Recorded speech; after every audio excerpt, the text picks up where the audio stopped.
All right, let's get this training started. We have a great training prepared for you guys. Appreciate everybody coming out on a Saturday morning.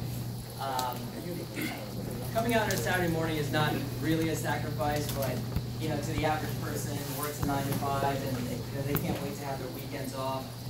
We understand that it is a break from tradition and from the norm. So we appreciate people coming out. And last night I was at prayer at our mosque. Because we're fasting. Today's the last day. So last night there was a big prayer. What they do is they do fundraising at the prayer because they know this is the time that they have the biggest attendance. And so they one of the leaders gets up, or sometimes they bring people from out of town that are professional fundraisers, and they say verses and scriptures, and they want to motivate everybody to give money.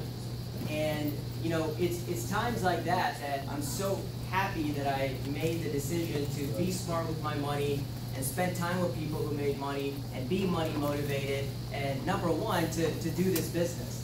And I think that a lot of times when we approach a big decision, we look at things negatively and we ask ourselves, well, what if it doesn't work?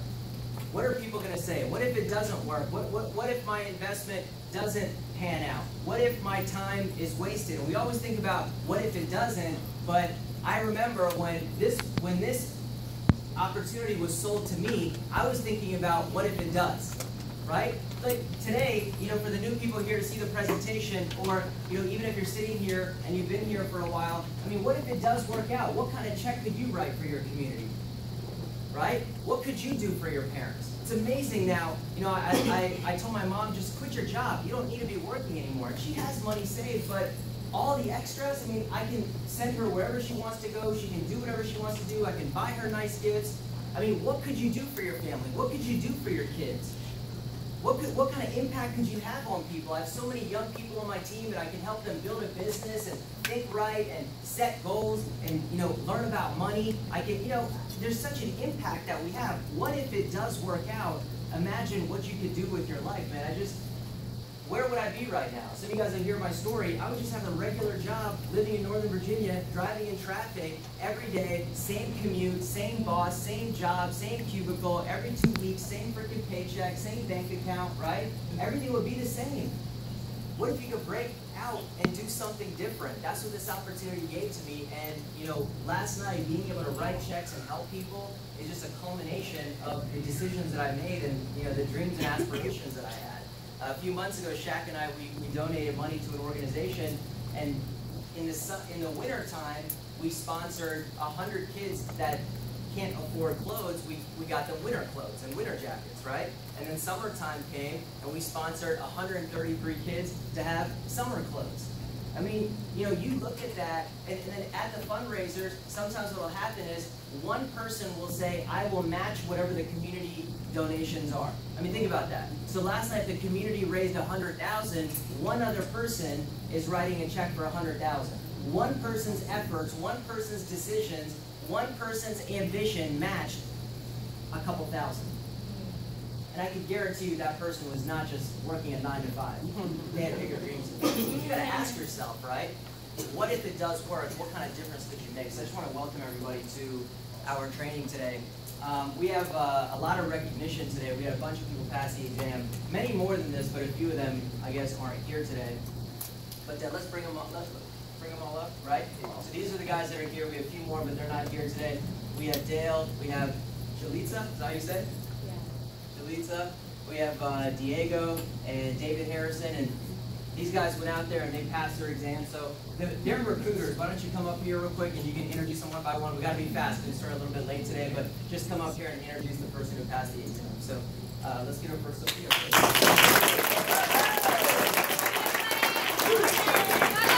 can say that because he's my guy. So my dad, you guys know, he's always keeping his antennas out for me and everything like that. And was at the library and met his wife and went over to talk about other things. But during the course of the conversation, like Dale was just, he's that kind of guy. You know what I'm saying? We say we find leaders, we don't make them.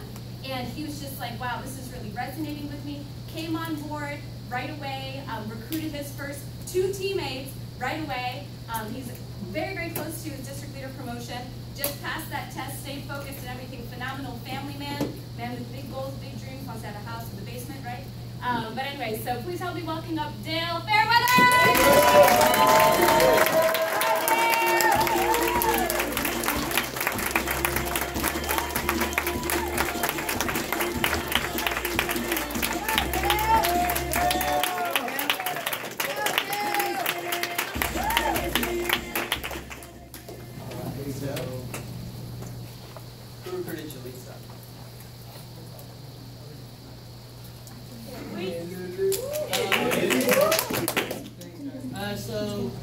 First, let's talk about Jalissa. So she actually came out to a fast start event that Diego came to. And so she was just very impacted by everything she saw. And, you know, she decided, hey, I want to give this a try. And she came out to Op one day on Saturday morning, and she submitted her idea right there. She was like, I didn't even think about submitting my idea today, but whatever, right? So she did it. She went to class, passed her test a week later with Diego. Diego's been around a little bit longer. He's Miriam's son. And his girlfriend came in, and then she was like, I'm getting licensed. Diego was like, all right, I got to get licensed. So they both got licensed together. First try, came in, killed it. They're both college graduates. They both want to help their families. Liz has big goals and dreams with helping her mom and her sister. She wants to be able to write a check for her sister to go to college. She wants a front yard for her dog to run in, right?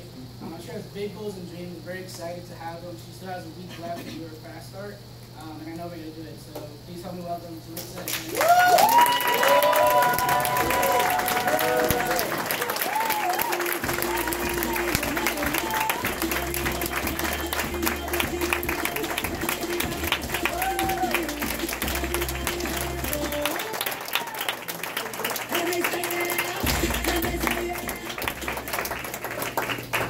They're also a power couple. They did it together.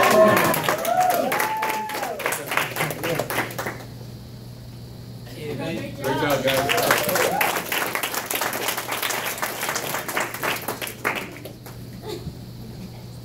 Somebody's got some jealous. Power couple. All right, so who recruited David?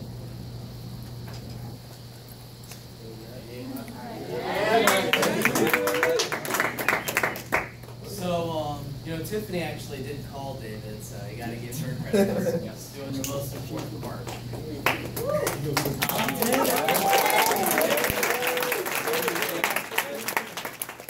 But, you know, I interviewed David.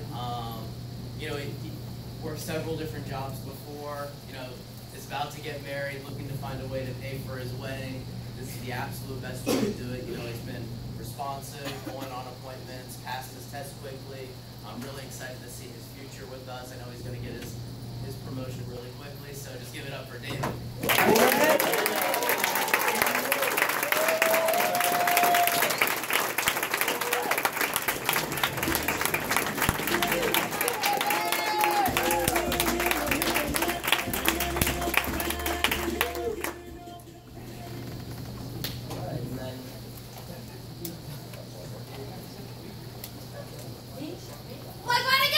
Come on. So, okay, Charmaine. So Dale, right, I went over to see him. Charmaine was around, right? And she's like, oh, okay, because I was going there for the orientation stuff. And she's like, I'm just going to go ahead and invite myself and hear what you guys are talking about, which she did, right? And then she was all like, her antenna was up. By the end of she stayed for the whole orientation.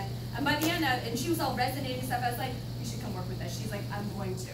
And then the very next day, right, she's like, I think I have a bad policy. I want to take a look at that, you know, and we recruited her son right away, and she got her district leader promotion right away, right? Woo! Yeah, don't listen to Mickens, right? But anyway, she's been doing a phenomenal job. She brings so much to the team, so much, you know, so we're super duper proud of her. She came, she slayed that exam, Charmaine Francis!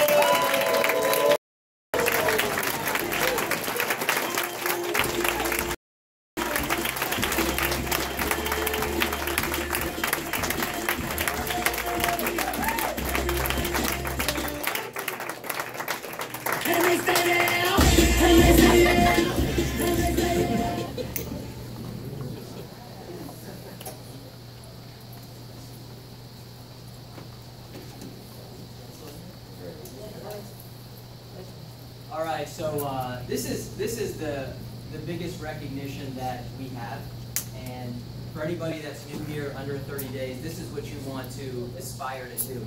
You know, when I say in my new orientation for the people who are going to be sitting in there, we say that 20% of any group outperforms everybody else combined. That's the rule in any group, in any sport, in any business. 20% is just going to do better than everybody else.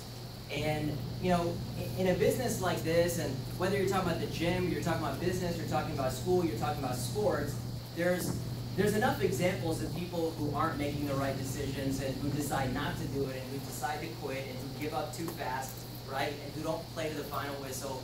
And once in a while, you get someone who's an example of what is possible, right? We have enough examples in America, in Primerica, in our office, of people that aren't doing it.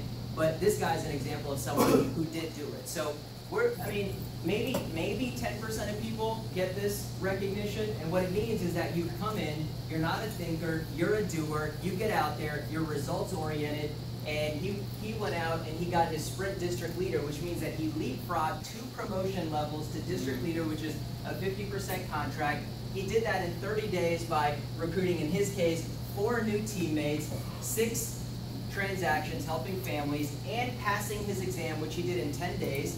And he did that all in 30 days. And his month was actually cut short here in Virginia because we had to go to Indianapolis, and he still got it done. So never gave up, always on appointments, always positive, always pushing. And he never said, I'm not going to get it. He said, I'm going to get it, whatever I have to do. His parents have been super supportive. And we're just super jacked up about this guy. Only, I think, 19 years old, going to JMU, freshman in college, superstar soccer player. Very excited about this guy, so give it up. It's a big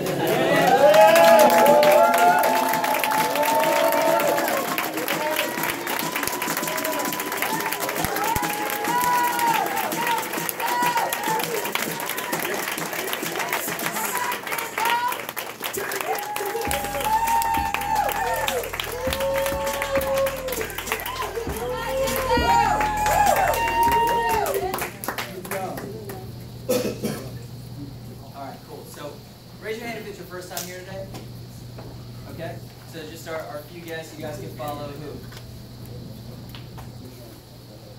Hurry. Who can they follow? Thomas in the red shirt. You can follow him back to our conference room. Give it up for our new guest.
Good morning. Good morning. How's everybody doing? Amazing. Congratulations to all the people that passed the exam. Big deal. Woo! See everybody very excited. I think we have a tendency, and I'm not saying that anybody's going to do this, okay, but I just want to tell you what people do. Sometimes we have a tendency because in the academic world, which a lot of us come from, achievement is the degree, it's the license, it's the piece of paper. You frame it and you put it on the wall and it says, I've done something, I've arrived, I've accomplished something, I've completed something, my parents are proud of me, I'm the first person in my family to do this. Here, it's important and we're going to recognize you, but if you don't use the license, the company's not going to send you any money. Always remember, every single day, 6 days a week, the company runs every solution number. It's a computer program. And if you submitted business, they'll cut you a check. They may go over your solution number, and if you didn't submit any business, it just skips to the next person.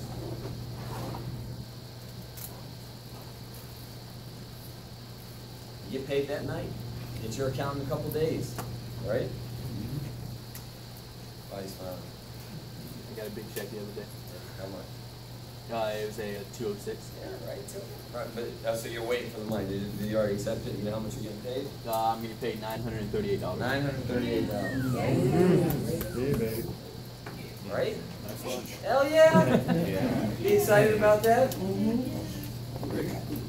You go help a family, you drive over there, give a presentation, the client feeds you or they hug you on the way out and you get paid $900 in 2 hours worth of work. Anyway, before we do our top turnout, I want to kind of do an exercise real quick. All right? So we'll have some audience participation. Okay. Who in here has gone to college? Some college, attended some college, some college.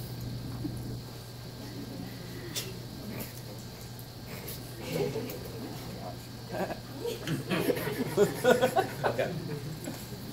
And I don't want to skew you either way. Okay? Because I don't care if you loved college. Okay? I really don't. I mean it. You loved college. That's cool. If you had a great college experience, you learned a lot, you know, whatever you did, it set you up, it prepared you. Write, and I mean like 3 or 4 sentences, maybe not even that. I want you to write about your college experience. Just say, like, and I'm going to say mine. I don't want to put this in your head. Okay? But this is how I feel. This is not you. I want you to be an independent, free thinker. Okay? Like, if I was to write about college, I would write, waste of 4 years. Waste of my dad's money. Totally pointless. That's just me. Okay? I don't want you to write that. I want you to write what your college experience was.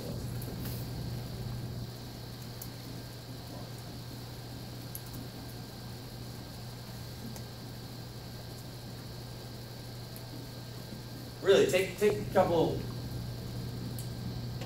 little time, write what you thought.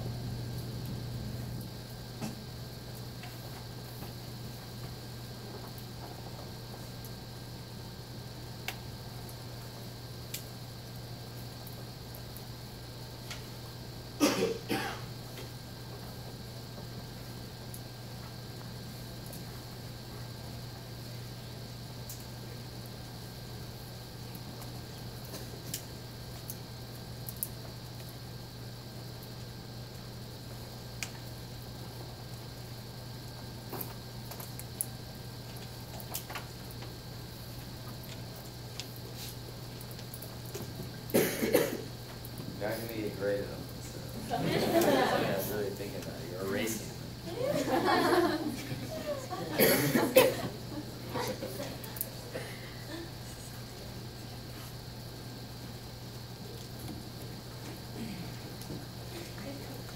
So who went to college and completed? Who's finished? Who's done?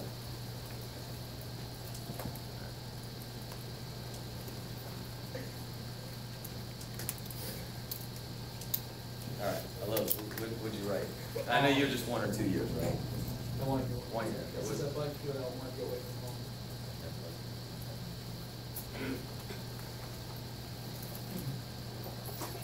You didn't go to college. I was for 2 weeks. Driving in Canvas till the college police kick you off.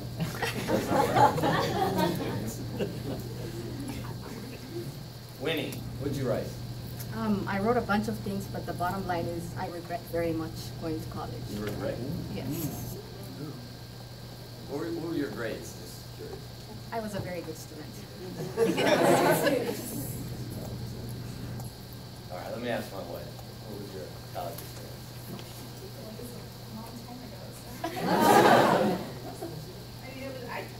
Say what you said. That's 4 years of my life. That's 4 years. Who had a really positive college experience? I knew Elsa was going to do it. What'd you write? That's good. So I went to a very good school. No. And I had to work so hard, but I also achieved a lot more than I could in a place where I knew I had I was the fifth of 8, so everywhere I went before I thought I had a red carpet because of my siblings, so I didn't know if it was me. But when I went to college, I knew nobody knew me, and it was the first time I had to do it all on my own. And I remember figuring out how many pages I had to read, and I only got 30, and just to see that I could push myself and achieve, it was like a real eye-opener, it was when you're in the middle of a family, but anyway, and so it was a great experience in digging deep and kind of finding, something in me that I didn't know I had. So that was why it was so positive. Plus, they had programs to go to Europe and nice things. So, yeah. Who else? Who else had a Braylon? What did you? I had an amazing time. I made a lot of great memories. I learned a lot of self-discipline and responsibility. Right. Who else? I wrote part of like too much money in your loan machines. But yeah, I learned that I could put my head to something that I didn't really want to do and finish it. So, but all in all, I got a great network from it. Cool. You have a positive thing? It's very, it's a little bit of both. So finishing something that you didn't want to do, but also realizing that they didn't prepare you for real life, number one. Number two, they will take their money. It doesn't matter at what cost you're going to pay for it in cash, you're going to pay for it in loans. They will get their money either way. So I didn't feel like they really cared about the students, they cared about getting their money. Who else had a positive experience? Richard. I had a very serious academic challenge, big time, for 4 years. I was in an honors math program at Johns Hopkins. But and that was really positive because it really stretches your brain. You've got to really get into it. But the other thing is I have seriously good lifelong friends all over the country. Lifelong friends. Yeah, seriously good, positive from that. I went back to school, and it was sort of like being competitive, but I had an area where I had young adults, so I had to become friends with those who was A students, and I stayed positive with them, mentored them, and then I had mentors that was my same age as I was, when I went back to school, so it was kind of easy for me. And they looked up to me, and I looked up to them, and it was just very positive. I got mentored spiritually, I got mentored financially, so it was a great experience. Who else? Good experience. Brendan. Helped me discover my love for sports broadcasting. Because when I came in, I thought I would be a pharmacist, and then I was exposed to all the different avenues of sports and the different people in sports, and it made me realize I really wanted to do sports. Who had a negative experience? I transferred to Mason and I had a drop out because I wanted to do the music position. And I was working here, paying taxes here, doing everything that I needed to do, so I had to drop out.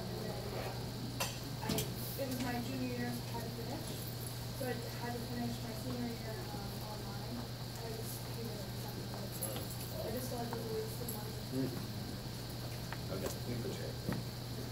Because I want to continue. The reason I'm bringing this up, okay, is I had a conversation with Kevin yesterday. We were just talking about something. And the most true statement ever in the world, I mean, one of the most appropriate, accurate statements that I've ever heard was, we don't see the world as it is, we see the world as we are.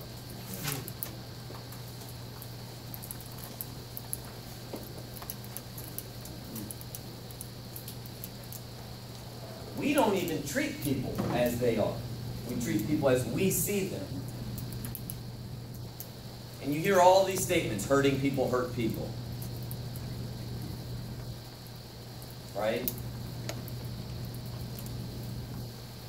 Projecting. That's what that whole concept is that. And some of it's experience, some of it's attitude. Right? I bet you, and I'm not trying to be funny, I bet you if I was knocking it out of the park in college, and my first year, I was a freaking 4.0 student, I bet you I would have had a little better outlook on college. Little bit. I'm not saying a lot, because Winnie, she said she was a good student, she said it was a waste of time. Right? Yes. So I'm not trying to put words in anybody's mouth. You know, you know, it's funny because my wife and I, you know, if you talk to her about college and she's like her friends and this and that, and me, I'm like, I get a migraine if I even think about it. I tell people all the time, my nightmares are not me dying, drowning, suffocating. My nightmares are I'm in college. I'm like, oh, I have this exam. No, I thought I finished. I promise I'll wake up like, what? It was just a dream. Thank God. That's my nightmares. I freaking hate school. When, you know, with this DOL law for the thing, we thought we might have to take the 65. I was freaking hyperventilating. I was like, another exam? You know, like, oh no. Can I pay somebody that looks like me to take it? You know, I don't know. Maybe, you know, I don't know. This is my fear. So if you talk, see, you know, it's funny because if you talk to some people about our business, about money, right? Think about that. You know, your financial programming, your job programming, everything you have. What's going in your head? Right? You talk to somebody, oh, Primerica is really hard. Really? Was it hard? You know, somebody, it was funny because we were just talking about it. We were just talking. And somebody says, you know, I did everything I should have done and it didn't work out. Really? What's worse, that you said it or you actually believe it? Like I got so freaking mad when we were talking, and we were just talking. It wasn't him, it wasn't me, it was just like, and it's just like people really say that. You know, they go, that's how people can literally go online and write something. Like, hey, I know I'm an idiot when it comes to college. I hated college, but I know college wasn't out for me. Now, you're right. I don't agree with their financial principles. You know, I would go and I'd be like, and I was that conspiracy theorist, like, man, how many people in this stupid parking lot are paying $120 a semester for freaking parking? And I just see thousands of cars, like, man, forget these guys, you know? This is me. That's how I thought. I'd be like, you know, they take the book and they make it just a second edition and they charge you more money. Yeah. I'm like, what do you mean? The old book is just first edition, second edition. Yeah. That was me. That's how I thought. But I knew that college was, I know I didn't study. I know that I didn't go to the final exam reviews. I know I slept in class. I know I missed, you know, 2 classes a month. You can't be successful. I knew that. Because I was a very successful student up until literally 9th grade. And I'm not trying to be funny. I was a freaking badass student. I was like student of the year 3. I won the Virginia State math competition in 6th grade. I mean, I was a freaking unbelievable student. And then, you know, started hanging out with Samir and people like that. You know, and everything went downhill when my friends started driving. That was really bad. You know, and I regret that. I really do. I regret that when I started hanging out and playing soccer with some of the older kids and just, you know, these Americans. They're crazy. You know what I'm saying, Brady? Yeah. But started hanging out with just the wrong crowd, and I regret that. But I never thought college, even when I hear people and they talk about sports, and I love sports, right? And I was a very competitive soccer player growing up, and a lot of the people I played with went on to play at like really good schools. A guy that I played against, and when I was younger, I played defense, and he was offense. He was a striker. He was the first pick in the MLS, and this guy killed me. I mean, he was great. I mean, I remember he scored 3 goals on me when I played, and I knew he was going to be good. He was the first pick in the MLS. He was Rookie of the Year at UNC. So some of the people I played with, and I mean, I played with. I was on their team. They were on my team. Like, we played with when we did travel or this and that. They went to UVA. They went to JMU. They went to Duke. I mean, these players went really, and I fizzled out. But not one time did I think, soccer just wasn't for me. I never thought that. I didn't think that the coaches, yeah, some I got along better, but I knew it was just my discipline. It was my bad choices. It was the other kids that worked harder in the off season, whether it was sprinting, heading, working with both feet, and they did what they needed to do to get better than me. I was never that victim that blamed. It's so funny that in our business, in any business, when people quit, what they say. It's so comical, it's so fun. And the thing is, I know when you're grinding, some of these things come in your head. I know when people read these things, they say, well, what happened? What happened? Hey, listen, anybody can justify anything. And you got to make sure that's you. That's why you got to protect your mind. That's why you got to show up to these meetings. That's why you got to read those books. You know, T. Harv Eker, one of the best books I ever read. I've never met a rich victim. I've never met a rich victim. I've never met a rich victim. If you do what you need to do here, you'll go across that stage at the convention. You'll be the MVP. You'll get the $100,000 ring. You'll get the $200,000 ring. And if you don't, you won't. And you always know what you're doing. You know if you're Facebook and YouTube and watching too much stuff, you know what you're doing. And I just like that exercise because I don't think college is dirt or bad. I really don't. I had a terrible experience. I thought it was a waste of time, right? I didn't think that, but I know that a lot of people have great college experiences. Not good, great. I mean, like, you should have seen when Raylan was just talking about how excited she got. I can tell, right? You know, my wife, that's 4 years of your life. I'm like, damn, really? I haven't provided nothing.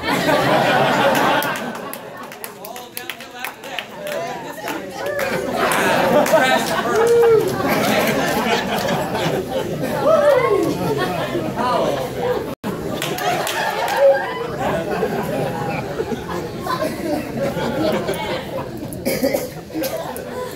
Some people have great, right? Like me. I love being married. I'm not trying to be funny. We talk about it. I love being married. I enjoy it. You talk to Samira, yeah, you'll never want to get married. He'll opt you on that why marriage is the worst thing in history, and as a concept, I just don't believe in it anymore.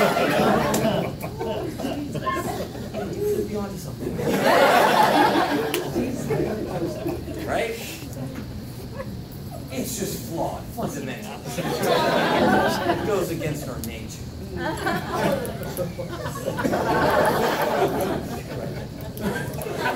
like how you said it.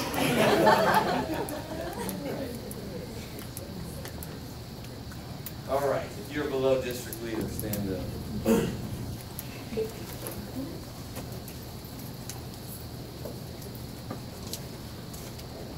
All right, you got one with you, stay standing. And including in the back or orientation. License and class one. You got 2. How many you got? 3, 4. All right, give it up for Dale Fairweather.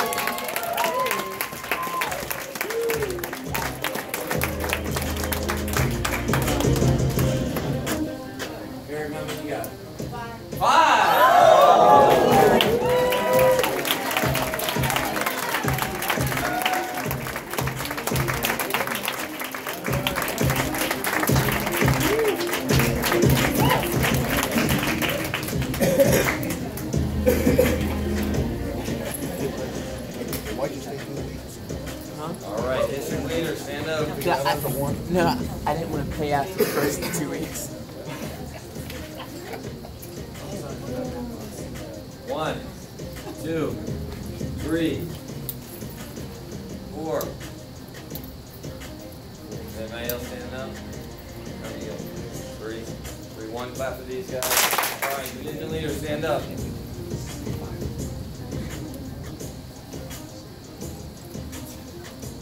1, 2, 3, 4, 5, 6, 7.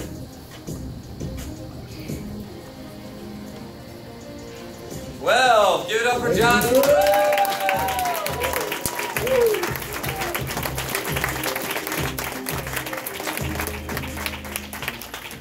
right, regional leader, stand up.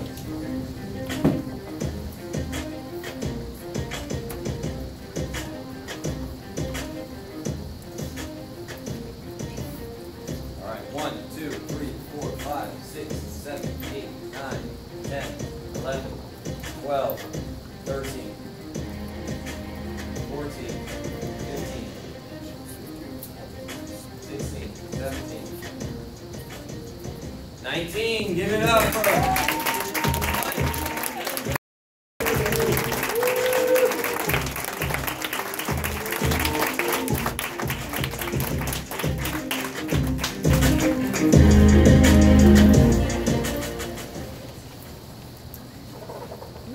All right, let's get started.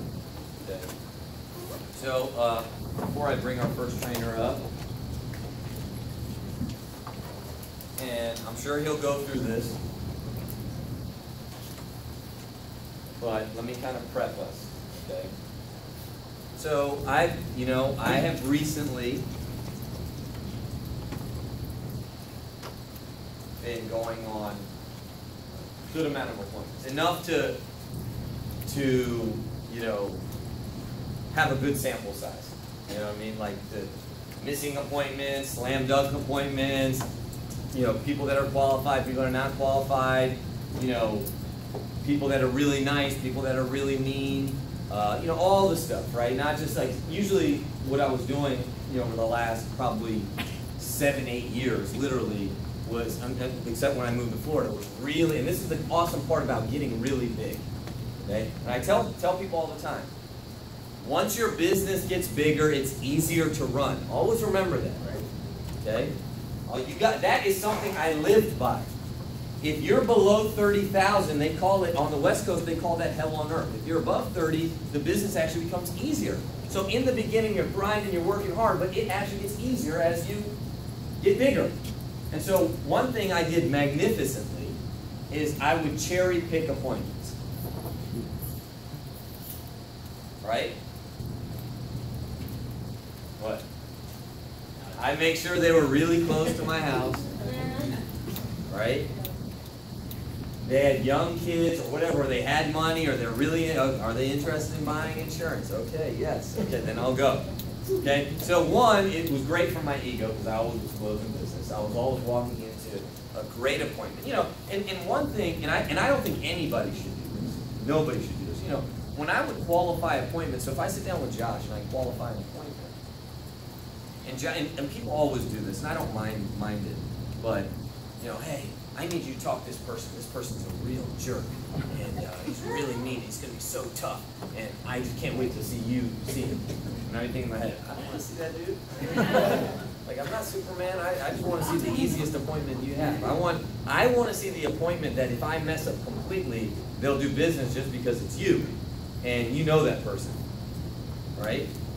Now, if I'm working with a new trainee, and I want to give a professional, pleasant presentation, as well as I always want to show strength. So, like, I have somebody that I'm working with right now. They just came up to me and said, "Hey, this guy said all these things." He said, "All right, let me go." She got me kind of worked up. I was like, "All right, yeah, let's go. I'll go see him." But in general, those are not the first appointments you want to see. You want to see the people that love the person, care about the person, want to help that person, want to listen to this person, care about this person enough to say, "Hey, you know what? I'll listen to you, and if there's an opportunity for me to help you in any way, I'll do it." That's the bit. In a butter soft, warm market, that is where the business should be done. Okay? So I've been going on several appointments in the last, really, month. Maybe a little bit longer than that. And I've been using the presentation, and I've been closing, and I've been getting CODs, and I've been recruiting clients. And one thing that I have been doing a bad job of, okay, this is just me, is the referrals. I have not been doing a great job of referrals. I have been recruiting the client, which is in a way getting referrals, And so my first step was learning how to close the life, get commitments, use the fin worksheet, use the dime, because all those things I've never done. Okay? I never closed on the first when I started. I never used the dime. I used income replacement only. And, you know, all these things. So now I've been starting to use the beneficiary referral. Okay? And who thinks that they're pretty good at the beneficiary referral? You raise your hand. And I'm not saying this because I think you have to say you're a pro, but who uses it? Use it? Okay, you think you're pretty good at it? Pretty good. So I don't know. There's something I'm doing, but my clients, they're like privy to it. Like they're like calling me out, like big time. Like they're like, why are you calling me? Why are you trying to sell them something? And I said, well, no, I'm gonna drop a certificate off. You know, it's a gift from the company we're on this whole thing. Watch the video. And they're like, hey, you're trying to sell my mom something, right? And I'm like, damn. And I just say, hey, I'll be back. And I leave, run to my car. So my crew called. My wife called me. It was an emergency. It was crazy. Tell them live their policy later. You know. So I said, you know, and here's the thing about me. This is just me 100%. I'm just, you know, being honest with you. You know, and even when I was younger in the business, obviously I'm 37 now, but when I was 23, 24, 25, 26, 27, because now I'd say 50% of my appointments, the clients are younger than me. Okay, now they always look older than me because I look great, but they're all younger than me, like 35. I'm like, man, I'm old, man. And so I never, ever, ever, ever, ever want to come from a position of weakness when I'm with a client. That's something I hate doing. Even when I didn't make money, I was like that. So I don't want to sheepishly say, you know, I don't want my client to call me out or say anything like that, you know. Never. I hate doing that, right? That's why I always own the product. Okay? You write that down. Right. How many sales have you already lost because you don't own the product? I always saved more than my clients. Always. I always had a bigger insurance policy than I was asking them to get. I always had $1 million term. Always. Always. Because they're going to ask you, you know it. Because if they're a normal client, they're going to just say, hey, well, what do you got? Right? Dude, you know how much my insurance policies have made me? Because I just whip it out. I say, hey, man, here's my policy. Here's the front thing of my policy. I always had mutual fund statements. I always, when I could do it, I always fully funded my Roth IRA. Because I never said, hey, I believe in retirement, Mrs. Client. I mean, you should save. I can't right now, but you should definitely do it. I never did that. So I always wanted to come from a position of strength. And I love the beneficiary referral. I really do. And I think some clients that I've gotten a couple referrals, especially, I'll be honest with you, single parents, they love it. Because they know, it's like, look, I'm like, you know, some of the markets, generally a single parent is a single mom, right? It's usually not a single dad. I'm not saying they're not out there. But generally it's a single mom. And a single mom is a mom and a dad, really, right? Because many times the dad's not even around, fortunately. And so they say, yes, if something happens to me, I need a will. And I want, I'm working my freaking butt off to make sure these kids are provided for. And yes, I want a few emergency contacts, but sometimes I've just been getting this where they just are really sniffing this out. And I like to think I have a really good poker face, and I'm very slick about what I'm trying to do, but they just call me out like right away. And they're not mad about it, and I'm still going to do it. I'm still going to get beneficiaries, contingent beneficiaries, and emergency contacts. But I said, man, you know, and I was talking to Josh, I was talking to Dante, we just got to get better at just asking for the referrals. We do such a great job for people. You know, we're saving them money. We're educating them. We're giving a great presentation. You know, I've been using, like I said, I've been using the presentation. I've been explaining why term is bad and why terrible term is bad, why our term is the best, why cash value, how it works, you know, why group term. I mean, I go through everything. I deserve a referral. And so this is an area, I'm telling you, if we get great at, it's done. Lights out. It lights out. Game over. And when I say that, obviously as a company, as a team, competing, but you, hey, you know what? And I mean this. You may have a good college experience. But I know in this room, 98%, 99, maybe 99.9, you want to give your boss the finger, okay? There are only a few isolated incidents of people liking their job in here, okay? This room, it's like an overwhelming majority. They don't like their boss. I'm not saying they don't like some of the aspects of their job, but if they could freaking give that company and that job a piece of their mind, they would. The problem is what? Financially, they're not ready to make that jump. But if you have, and I always tell people, T and I were talking about something to mention, if you have, and this is the magic number, 100 referrals to call. 100 that you accumulate, Charmaine, over time, you're never going to have money issues. Because every week, you'll have 6 to 8 people that want to see you.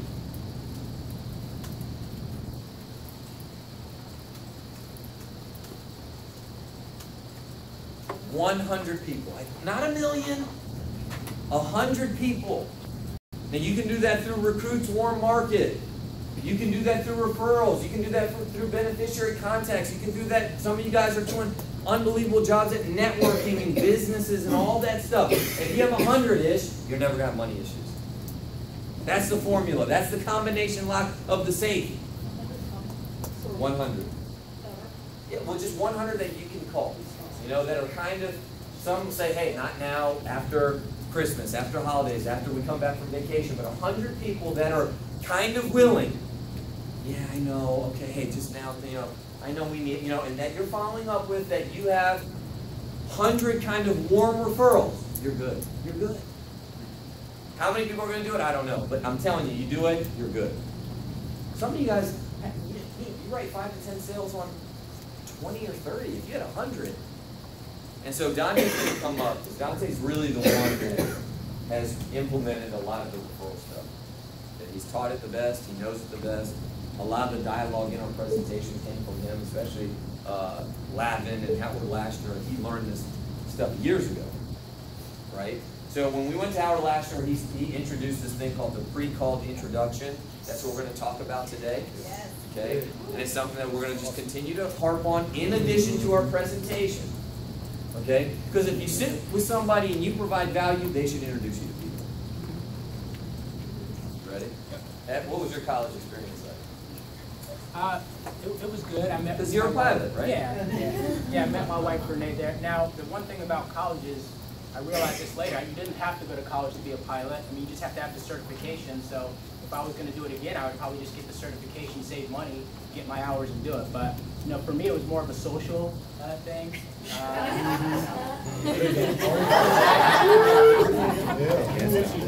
Yeah, Dante. I know you. Don't put this on the live stream.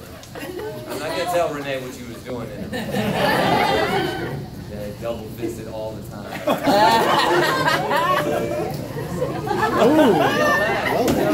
Be out here. All right, give it up for RVP Dante.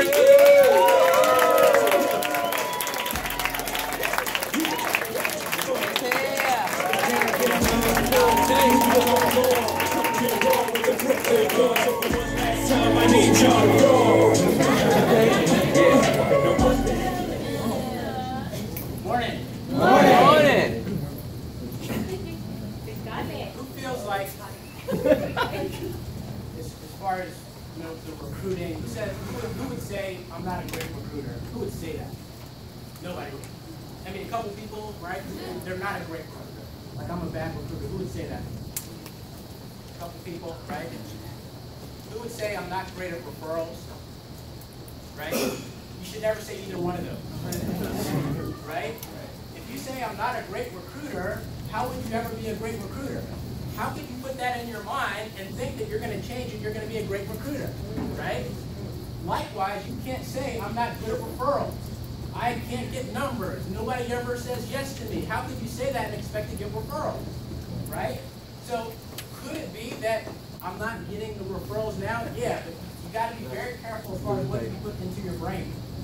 Because whatever you put into your brain, you know, Samir talks about this the best, what happens? It goes into your subconscious mind and you're going to self-sabotage yourself and you won't get the referrals. If I say I'm horrible at recruiting, I'm horrible at doing the interview, when you're in front of somebody, you're going to self-sabotage yourself, and you won't close the IBA. You won't get them to move forward. You won't get them. So you have to be very careful as far as what you put into your brain, right? So you got to change the language. I'm great at referrals. People always say yes to me. I always get names and numbers. I always get 4 to 5 name numbers every single appointment, right?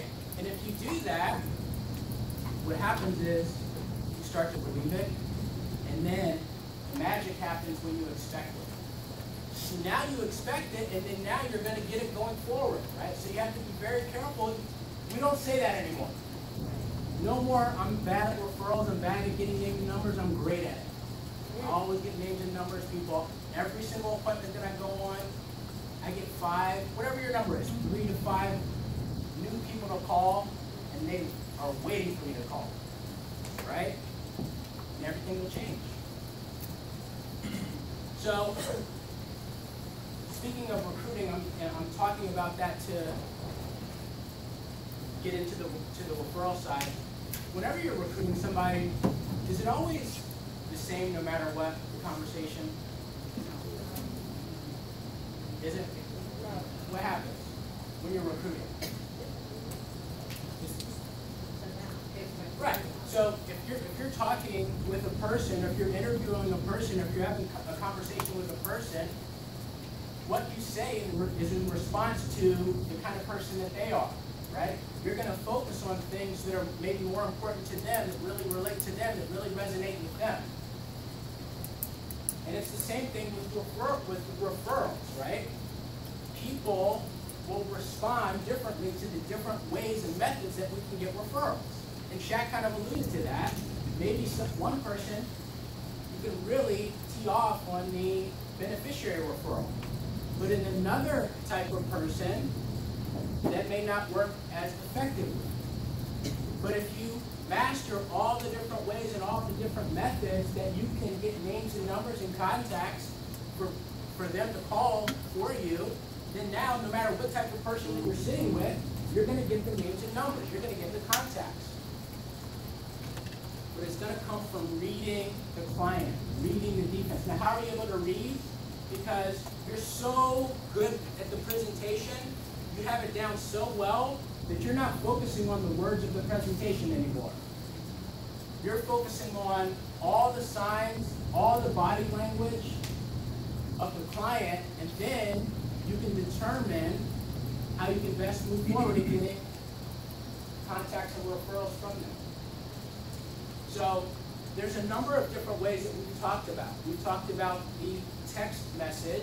That was kind of the original that we started. Then we talked about the beneficiary referrals and the emergency contacts. And then when we went to Howard Lashner, he talked about the pre-called introductions. So what I did is everything that he had on these papers that he gave us, I pretty much put up here. And we're going to go over the words that he said, but I'm going to interject and show how it can kind of flow and fit into kind of how we do it in our presentation and the things that we're doing. Can you just do that? History again, the text message, what was that? So the text message is basically we're sending a text. Right. What? Explain our first one with the letters. I think that will. Right. So take a minute. So Bob Safford, his son is now owns the business, Tom Safford. But Bob Safford created the third-party referral system, which was basically a letter. So the letter, and this was like when he started, late 70s, early 80s, there weren't cell phones, there wasn't text messages, and there was no caller ID even. So everything at that point was a letter, and it was a pre-written letter, and then they would just, at the bottom, write a little note, and we would mail that out to the client, and then we would wait maybe a week to call the client after they got the letter, right? So in this day and age, everything happens a lot faster, right? People, who actually checks their mailbox every single day? Right? That used to be the way to communicate was through the mail, right? Some people, they don't really check it every day. So that was first way that we would get referrals, and then they would expect our call would, most of the time, it'd be a house number, right? We would call the home. And they got, hey, did you get the letter, right? Then it was email, right? But how many, where's Sophia? So I was sitting down with Sophia yesterday. We were just kicking some ideas around, and she wanted me to kind of help her with like some organization stuff, right? And I look at her. Can I talk? Okay. So I look at her email box, and there was 4,000 unread emails. Right? 40,000. So if you ever want to get to Sophia, you don't. 26. Okay, 26,000. Don't. Right, don't email her. There's a whole list of unread emails there. So the point is, people will not read emails, but how many unread text messages do people have? None, right? So then it transformed into text messages, right? So let me send them a quick text message, and then that they'll read that, and they're expecting our call. So So you have a text that's already. Yeah, they're basically the text is, hey, I sat down with a financial coach, or I've sat down with a friend who's a financial professional and really helped me with my finances. Just do me a favor, take a 2-minute call from Ian, right? Because one of the things Ian interjected with me was, hey, I sat down with a friend. I thought that was really good. And that's the message. That's so much nicer than trying to call them really good. Sometimes they suggest that we call right then. Right. And then try to do that. Right. So there is a text message, and we have that circulating. And if you don't have it, any of the people that have a little bit more longevity, they all have it in their phone. Okay. Right. Now, even before that, Howard Lashner he's been doing this forever, right? And he's never really deviated from this, probably because of the market that he's in, right? So again, it depends on who you're sitting down with, what method that you're going to use is going to be the most effective. So what kind of market is Howard Lashner? High net worth, bunch of securities, maybe a little bit older, not as much in the life insurance side, which is maybe, like Shaq said, the 30s and under, right, with younger children, maybe closer to retirement. And you'll see with some of the language what type of market he's in. So I'm going to go over it, right? So that market, the phone call is going to be better, right? Yeah, sorry, you're doing great. I just wanted to say, without a shadow of a doubt, though, somebody calling somebody and introducing you is 100% going to be the best, okay? Text is going to work. Even the beneficiary referral, they still call and introduce. Right. Okay? And our ability to get the client to call, even though it is uncomfortable, and we don't want to jeopardize the sale, that's where we're going to get the most results. So, yeah, you're right, maybe you can't do it at 12 o'clock or things like that, but if the client can call and introduce you, I mean, high percentage you're getting the number, right? And in the book, now I know Rocky doesn't have the books out there, but in the book Referral of a Lifetime, it talks about the priorities of percentage of closing a referral business. And I think the personal introduction, which is the phone call, or even meeting with somebody face to face, I don't remember the number, but it was like maybe 80% if you do that, right? And you got to read the book, but very, very high percentage of closing the new business. It didn't say that they needed, I mean, none of that was there. The percentage was based off of the method of getting that person, right? And the lowest was like, obviously like a cold call, right? If you just had a name and number without them recognizing it, okay, a little bit higher because you can use the name, but there's like 4 or 5 different ways of priority. But the highest is what we're talking about. They personally introduce us either on the phone or even face to face, right? What's the face to face? What if you recruit the person and you take them on the appointment? That's obviously the best. Because they're introducing us, they're sitting there with us. You know?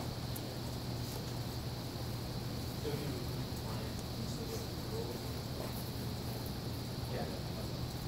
Getting a list, you're right, that's a really good question. Getting a top 25 list is referral. Now, look, when I was younger like you, the younger market, and you're just kind of calling everybody, yeah, they're not, it's still a referral. But yes, it's a little bit different concept than we're talking about. But yes, when you recruit somebody and they take you to see people, that is a hot referral. Hey, I need you to talk to this person. You know, now we do training and stuff like that, but you know, that is the definition of referral. And the faster you do things, the more everything's going to compound. So it's speed, right? So why would we recruit the person, not get the list, or not set appointments right there if they're making a commitment to do the business, to join doing business? So the speed is, I think, how we can really compound everything. All right, so let's get into this because I know Shaq's going to eventually come back up here, and I want to make sure that we get over everything. We'll answer questions as we go as well. Is there not you're going to do it, Thomas? Yeah. Okay. So he has a couple different definitions. So first of all, what is a pre-called introduction? We've been throwing this out there. Basically, it's a name, a phone number, permission to call. The person's expecting our phone call, and they're going to give us 5 minutes just to see if there's a mutual interest. So if we get a name, that's again the lowest priority, right?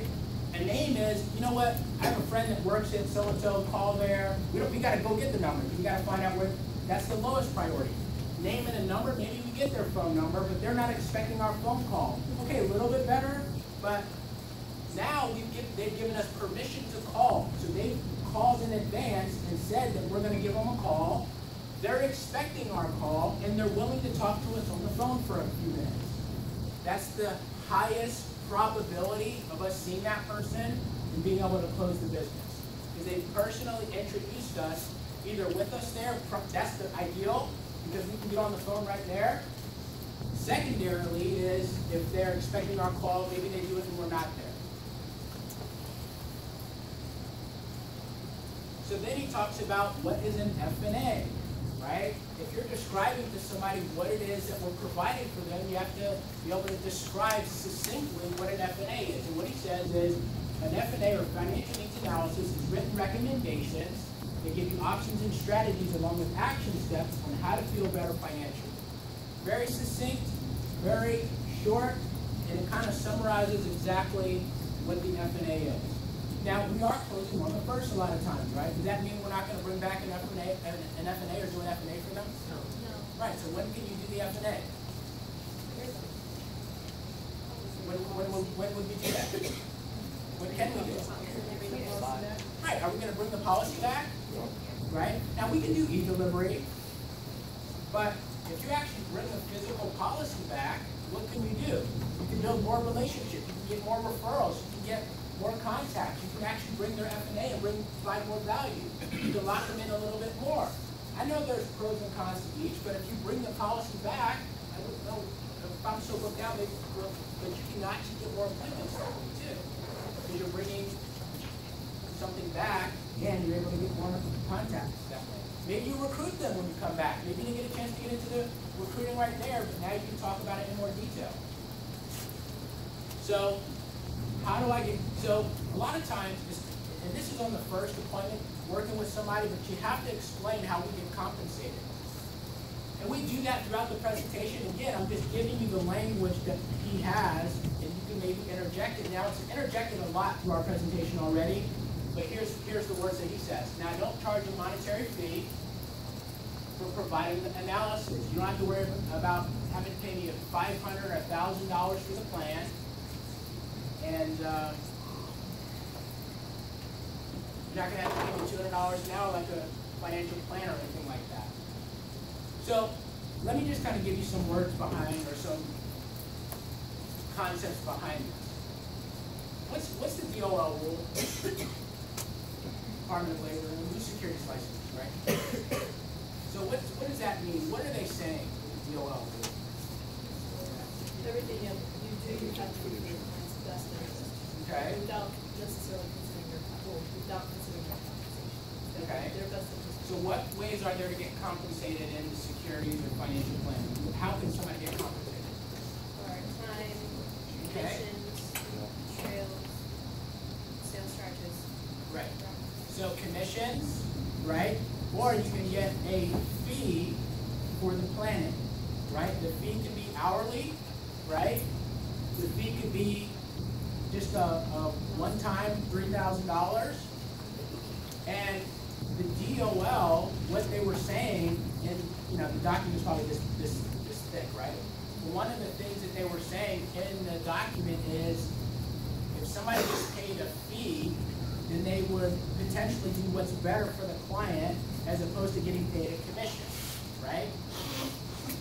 But you have to, and I'm bringing this up because maybe more astute clients, maybe they're reading about the DOL and they know a little bit about it, right? So has anybody ever asked you, well, how do you get compensated? Do you get paid a fee?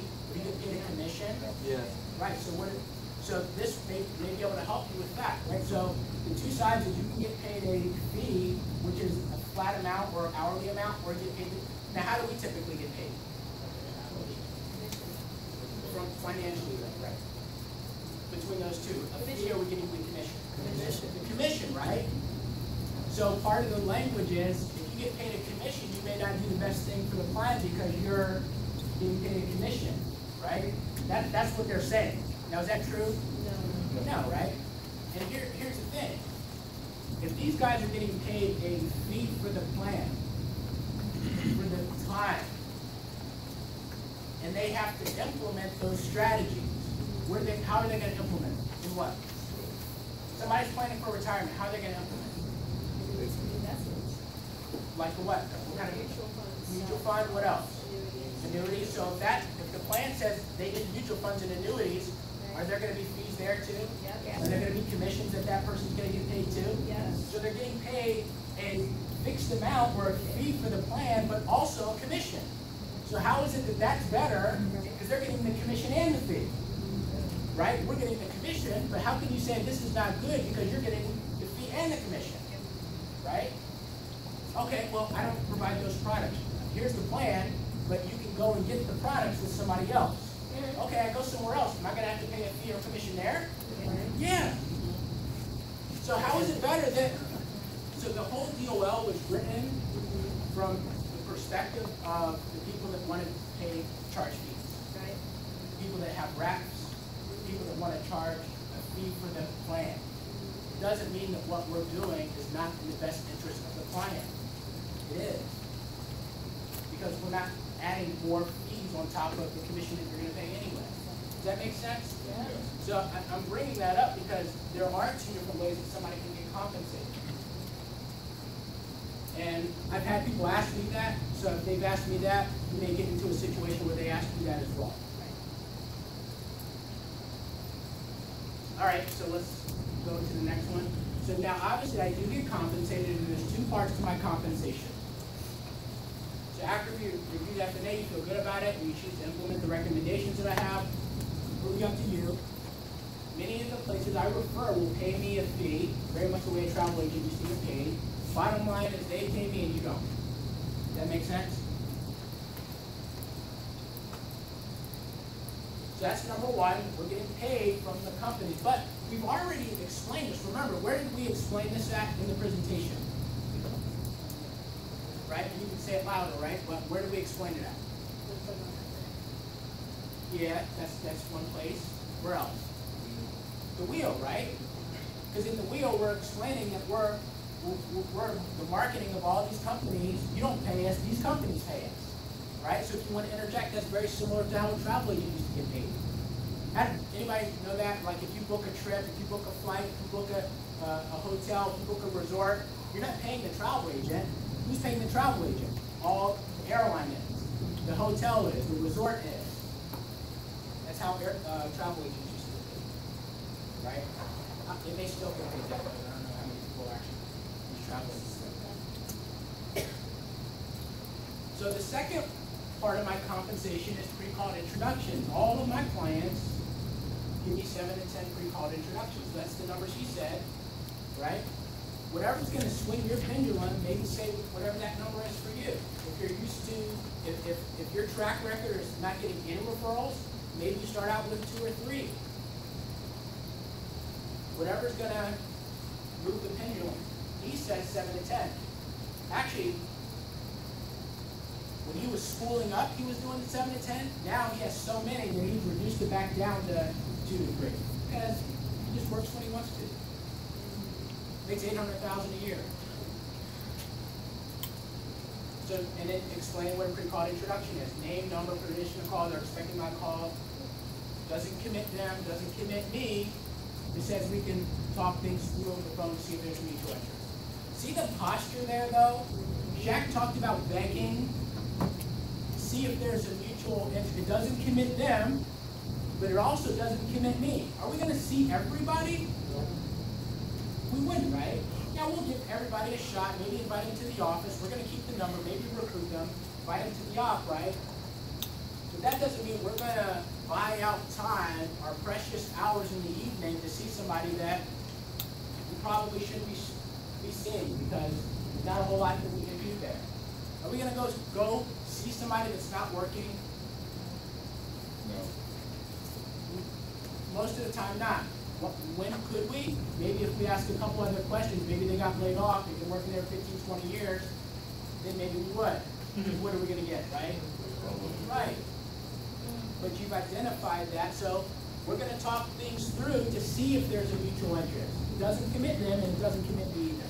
I'm not promising that I'm going to see that person. Are the words behind it? You comfortable with that process? It's a great question because if there's any pushback, you're going to get that right there. And you can handle it. So what could they say if they're, what could they say?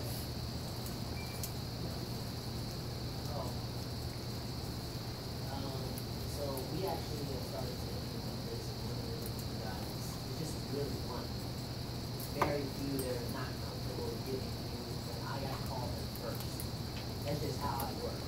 Right? But that's very few and far between. 90% of the people that this list have literally gave us like 10 to 15 people. Right. And this is going to address that. We want them to call. In this system, they are calling. Yeah. So it's not really an objection because we want them to. And that's what I said. They said, I still, because if they do it right there and then I get it. But I guess our issue was that they didn't have time. So I was like, can you call them later and just give them a call tomorrow and I'll call them. They'll be expecting my call. Right. And it's going to get into some of that language here in a second. So. Can we do a role play or a dialogue of how that sounds, Josh? Like, so, I guess I want to put in my mind how that comes out, how that conversation, at what point in the KT or... When are we getting the referrals you're asking? Well, because this pre-call thing is like already in process. He's already had somebody, he's already at an appointment with somebody, and then kind of even over the phone before I even come to see you. Remember, he said like, oh, well, we'll have to reschedule if they hadn't already done theirs and pre-call referrals. So he already had kind of the stance of all the cards. He really did. They wanted his advice. He was obviously very successful. So someone like Josh is starting out, I mean, no offense, but you're younger, it's not the same posture as last year. So it's much more relatable. So what's the question though? So how does he do it? How did Josh get to the point of asking for a pre-call referral? Right. So you're going to do that. You're planting seeds throughout the presentation. We kind of talked about this, setting the appointment, whether it's training or whether it's a referral already, or what you're already planting the seeds. The first slide is, what excitement, right? So we're planting seeds. So whenever you're, and this is what I've taught, I didn't directly train Josh, but through Shondell, right? This is what we've done always, right? Whenever we're giving a quote, right? What are they doing? Right. So slide over the sheet and say, hey, remember I talked about all, you being able to help us introduce us to other people? Do me a favor, the best people are people that are married and have children. Do you have your cell phone handy, by the way? Okay, do me a favor, write down a few people while I figure out some numbers. That's awesome. Is that right? I'm assuming. That's what we've always done. So that's when you do, because that's a good 3 or 4 or 5 minutes where we're working up numbers. So what are they doing? Well, and I heard one speaker say, get good at the talk while you're writing. I need to really focus on numbers. I'm not very, I don't have a facility for that. So I love that they'll be busy and active. Now, what if they're still writing when you're done doing the quote? Wait. Yeah. A couple things here. Yeah. Right. I'm gonna let them keep writing. Right?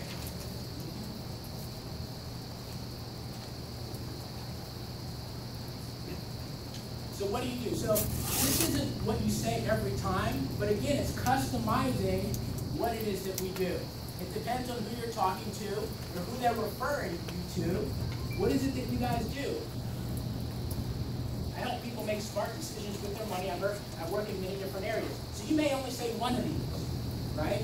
Again, it's customizing what you're saying to the person.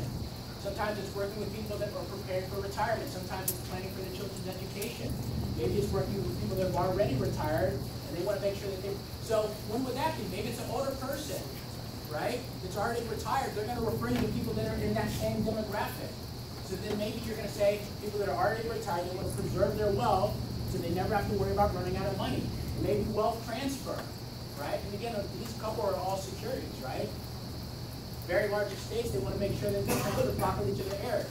All different areas of insurance. Pretty much anywhere that deals with somebody's finances, I work. You're not saying everything there. I want you to be clear about that.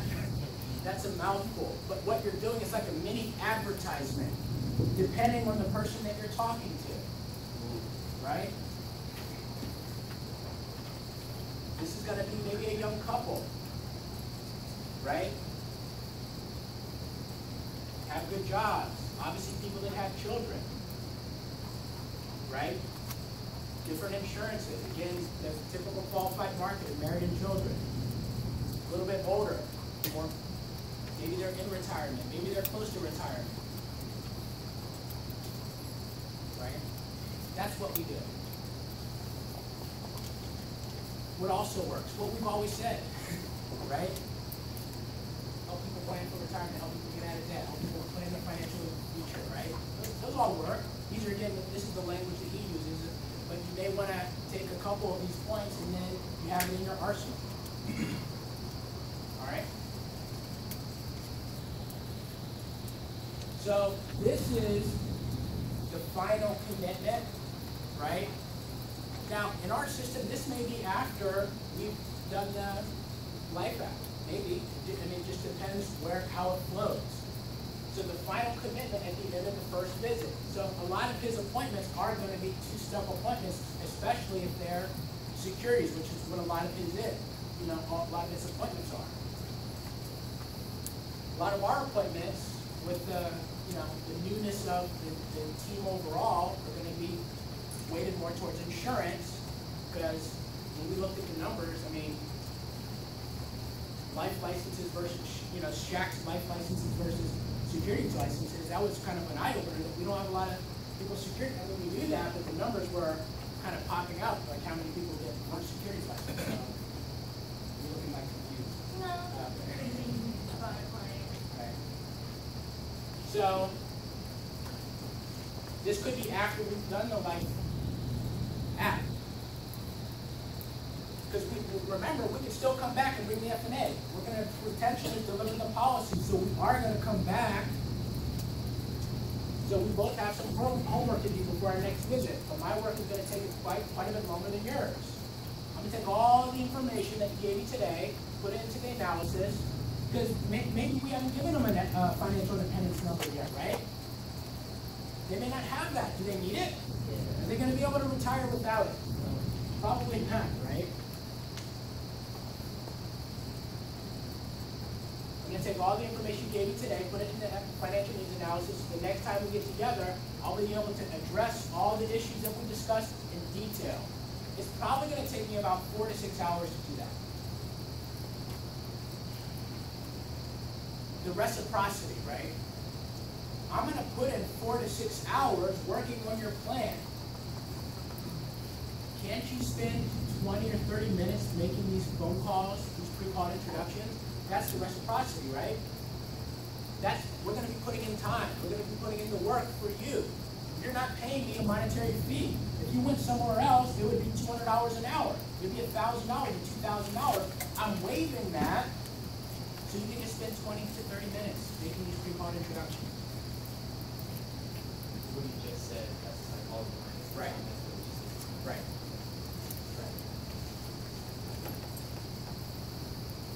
All right.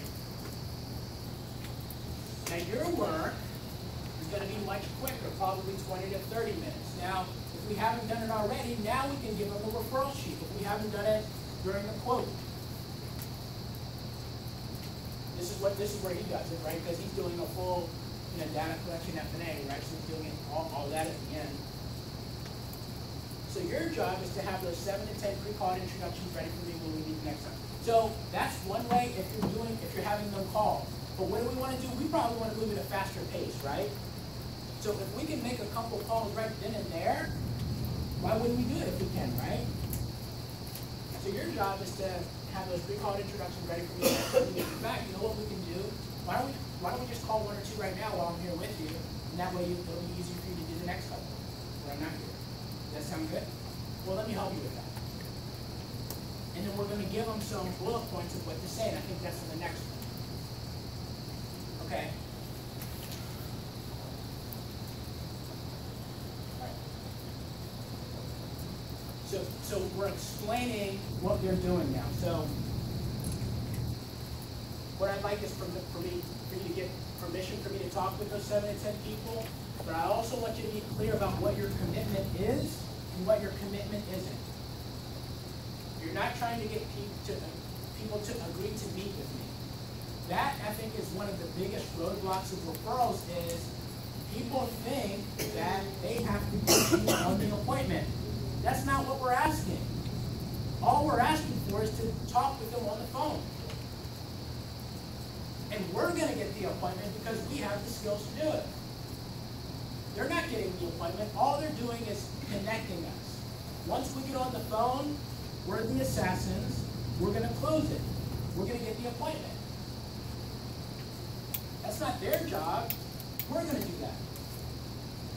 So we're telling them that because that's the concern that people have. I don't know how I'm going to get somebody to meet with you. You don't have to worry about that. Just get them to talk to me on the phone for 5 minutes. Not even. He says 5. I think it's probably 2.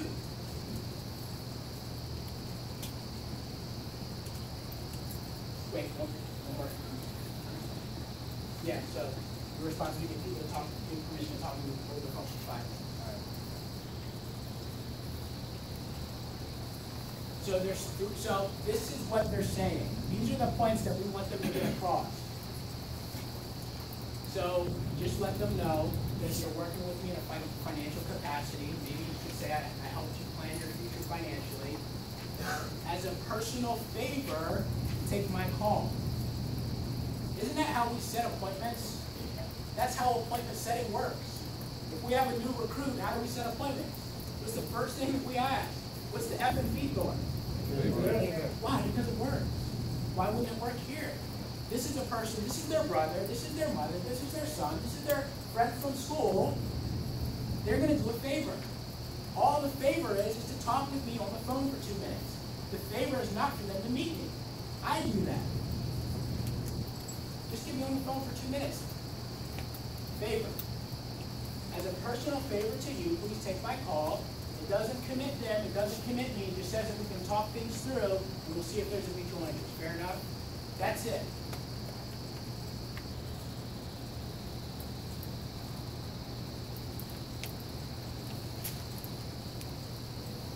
They're going to say, yeah, fair enough. So great. So you can have this ready before I walk through the door next time, and we can spend all the time on your finances and none on mine. What does that mean? Because the way he does it, he's not going to do the F&A. He's not going to come back. I think some people allude to this. He's not going to meet with the person unless they have them. And if he comes and it's not ready, then he's going to go through that first. So what he's saying is, when I come back, we can talk about your financial plan. We're not going to talk about my compensation. And my compensation is what? The referrals. Because if you don't have the compensation, then I'm not going to talk about your finances. That's kind of the posture that he has. That makes sense, doesn't it? Okay, great. You know what? While we're here, why don't I help you with the first couple? Let's practice real quick. If you want to, right? Maybe we recruit them. right? You're gonna practice there.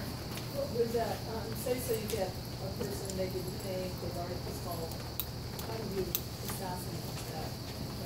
So the action appointment setting.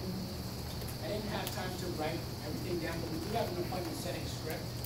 I don't know if Because you it's have not a it. favor, it's not help, in this case, you're already the expert, so. Right.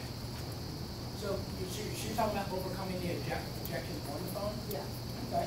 I think our script pretty much does that. So the script is, hey, also this is Dante. Did Sophia tell you that I was going to give you a call? She did? Okay, great. Well, I was wrong because I did some financial work for her, made a huge impact in her life. She just wanted me to share it with you. You have a minute to talk right now? Well, we already have a financial planner, so then we'll fix that. Okay, great. Is that the first financial planner that you've ever had? Yeah, through work. Just through work? Yeah. So you have a 401k then? Well, it's, you know, we work through Deloitte, and they just provide financial planners for us. So that's the only one that you've ever had? Yes. Okay, let me ask, great. I really appreciate that. Let me ask you a question, if you ever had like a medical issue, like something severe, like something, some dread disease, and you go to the doctor and you got an opinion, you think it would be good for you to get a second opinion? Okay, because that's something that's very important, something critical for you, right? How critical are your finances? Critical. Right, so you think it would be a good idea to have a second opinion? Right, because here's the thing, the only thing that's going to happen is one of a couple things. Number one is you can identify that everything that you're doing is exactly as the way it should be. And wouldn't you want to know that? So if you can have a second opinion, Just don't have one. right, right. You don't have a lot of time to make sure you're in. Well, I mean, this guy's Deloitte is great. I love him. He's a guy. Okay, but you just said you would get a second opinion, right? I mean, yeah, if it was crucial. Here's the thing. If you meet with me and we identify that, I guess you're thinking this is going to be a waste of your time. Is that kind of how you're feeling? Yeah, I guess so. Okay. And so, if you don't mind, at your job, how much do you get paid? Like, you don't have to $20, $30, $50 an hour, 100. Okay. If it's a waste of your time, in that 20 or 30 minutes that we meet, I'll pay you the $50. How's that sound? That sounds interesting. Okay. And here's the reason why I say that, because I've been doing this a long time. It doesn't matter. Through my office, we've been doing this, 15 years, right? And we've never sat down with anybody and we couldn't identify the areas that we can help. So if you, after that 20 or 30 minutes, you feel it's a waste of your time, I'll give you your hourly rate. Okay. So what's going to happen? We're not going to waste their time. We're going to find ways that we can help them. And all that is Hector.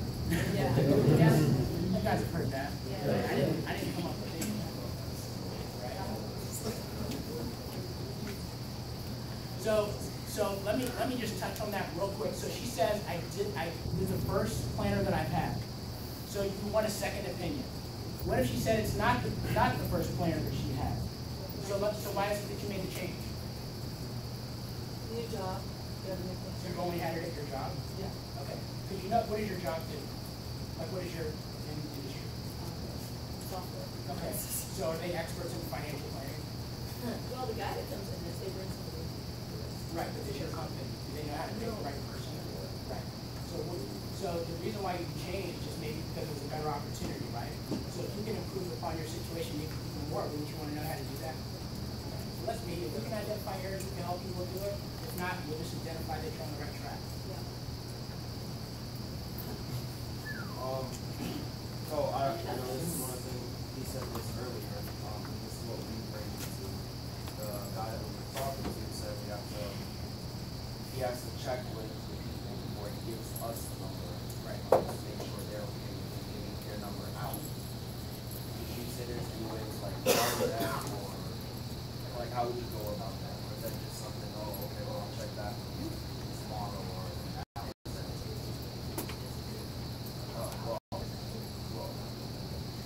We didn't actually do an appointment. He's building up a list of 180 numbers and shit video scripts. That's not. And if you want my comment on it, I can give it to you later. I'm just letting everybody know that this is not that. Okay. Right. So it's a different question, it sounds like. But yeah, feel free. I mean, I'm always available. So if you want to come after, if these guys can't address it, feel free to come up. I have a bit of a conflict with psychological effect that we are trying to achieve by saying this is the amount of effort we're going to be doing in the FBA by putting 4 to 6 hours. With the other psychological effect that we're trying to show them when we're trying to recruit across the kids. For example, when we show the compensation and what we would receive, we usually say, when I sat down with you for this amount of time, this is how much we get paid for 1 to 2 hours of work. Right. So how can you help me reconcile? In your mind, because here we're saying it's going to take 4 to 6 hours. Are you getting paid right now? Are you here right now? How often do you come every single week? I'm not sure. You're here right now, right? You're here for 2 hours, 3 hours. Are you getting paid right now? No, right? So how many hours a week are you coming that you're learning how to condense the time frame with the client, right? You're putting in way more than the 4 to 6 hours per client. You're putting in 10, 15, 20, 30 hours per client because you're here every single week. You've been in the business 4 or 5 years, right? We're training every single week. So you're getting trained on how to effectively work with clients. That's part of the time that you're putting in, right? If you're here and you're learning about a TSP and you're here for 2 hours and you're training for that, but now you can go in and instantly know how to help them in 20 minutes, you still put in the time, right? We are putting in the 4 to 6 hours per client. It just may be in a different way. Does that help? No. No? So you're talking about... Yeah, because when we go over the compensation, we say as a district leader, you know, this is the amount that you make, and you know, for 1 to 2 hours of work, and here you're saying 4 to 6 hours of work. Right. That's life insurance versus security. Another thing, right? So you're talking about when we recruit, when we say, hey, this may have taken an hour, we made $600. Right. Versus now we're saying, we're doing an F&A, we're going to put in 4 to 6 hours. I mean, that could be accurate though. If you're doing some security, you could be doing some research for that client. Now, if I'm just doing a life insurance quote, I'm doing a dime, yeah, it's not going to take 4 to 6 hours. Right? So it does depend on the client. And remember the kind of clients that he's describing here, there may be some additional work done. Well, we do say on average. Yeah, right. That's right. We're saying on average, so that doesn't mean every client's going to be the same. We're saying average client is an hour, 2 hours. Right. Yeah, I mean, yeah, it's not hard and fast every time it's going to be an hour. And in fact, in the recruiting side, we're typically asking them. You know, we're not saying, I mean, that's how I do it. I say, you saw what I did, how much time do you think that took? And they say an hour or 2. So that came out of their mouth typically, right? And then you say, okay, let's use that. Hour, let's say it's 2 hours, right? You touched on this briefly, but do you see a place in the script for recruiting across the kitchen table, and if so, where would you put it? I mean, that's almost like planting seeds as well. I mean, Shay and T, they probably could really help you, probably individually more, because and I think Sophia does a lot of that as well, as far as how they recruit across the kitchen table. But shortfall is one of them, right? If they're not saving enough, or they don't have enough coming in, that's one of them. If they don't like what they're doing, right, they kind of make it into that a little bit. I mean, Marilyn, I recruited her across the kitchen table. I think I just interjected a couple questions, right? And it didn't happen right there. Yeah. It was probably 2 or 3, 4 meetings after, so it's not going to happen every single time, right then and right there. But you're planting seeds, and then maybe you get them to a meeting. Yeah. Right?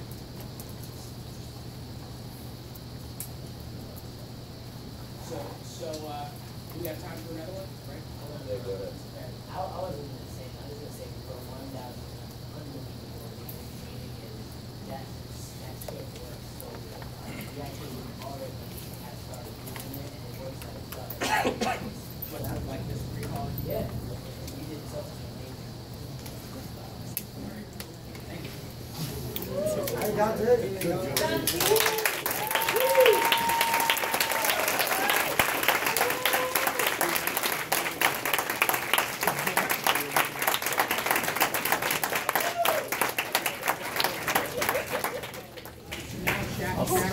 Here, and I don't think we give Shaq enough recognition for the things that he's done and the person that he is and the type of team that we have collectively. mean, do you realize that this is the MVP of NSD? All the 4,000 to 5,000 RVPs in our midst, we have an MVP. And it's not just him that's the MVP, this is an MVP team, right? Because it's not Shaq that's on every single appointment, because everything did stem from him initially. If he never started, if he wasn't here, we wouldn't be here. I really believe that. I know I wouldn't be here if Shaq wasn't here. So we owe a great deal of gratitude to our leader, our MVP, NSD, soon-to-be $1 million earner. We're going to make sure that that happens.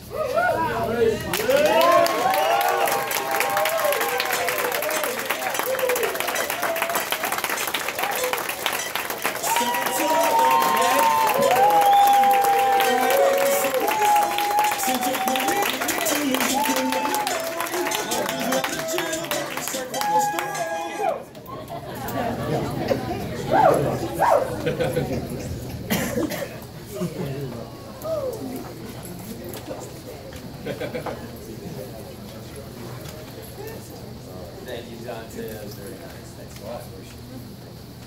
All right, hey, I just got some great news. We're going to do big recognition for it next week. But Tara just passed her exam, so let me kind of give you a little bit of some help. You know, obviously, you know Tara's on fire, killing it. How many apps so far? 7, 8. So 8 apps so far. 3 recruits. 5 recruits. Sorry, 5 recruits, 8 apps. Passed her test. And I know she's going to bring her parents out, or, you know, we give her the proper recognition show. So, but we do want to give her recognition. She just passed her test, so earning her sprint district. So give it up for Tara.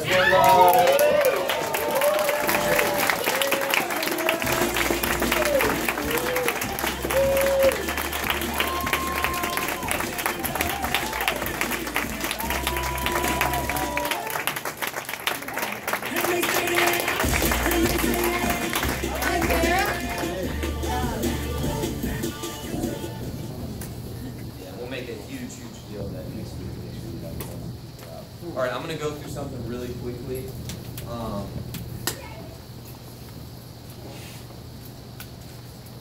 The client benefits slide, I want to go through you know, the script, and it's in the notes.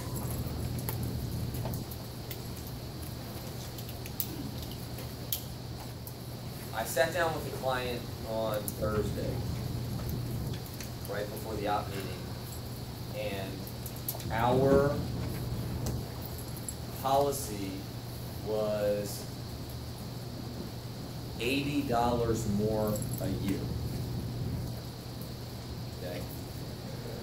So we came back, they did their medicals, they got it, or it was term now, they got approved, and our policy was $80 more a year for one of the people, and the other one, it ended up being about $100 more a year. And if you're like me, we know money's tight for people, so to go and ask a client to spend more might make you feel some sort of way, right? And it's very, very, very, very, very true. You've heard this statement from Tom Hopkins, from Hector, from all the leaders in our company. Price is only an issue in the absence of value. If we have value, we feel a little more comfortable asking a client to make maybe a bigger investment. See, like me, I don't care about asking people to come to training, because I know if you come to training consistently and you just get better, you'll change your life. And if you really get better, you'll change your financial life. You'll definitely change your life. Goals, aspirations, ambition, positive reinforcement. Get the junk out of your head. Encouragement. Getting out of your comfort zone. But if you really change and you learn how to sell and close and present and referrals, you're going to make a ton of money.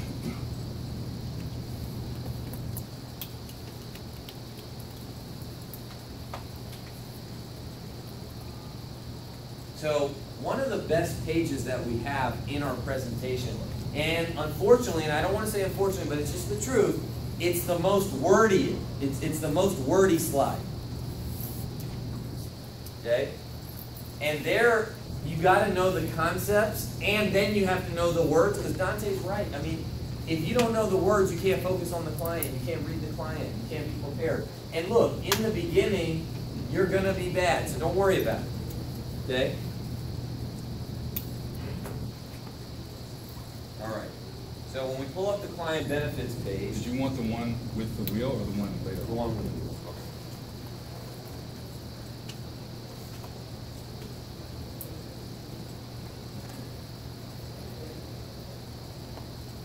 Okay. So,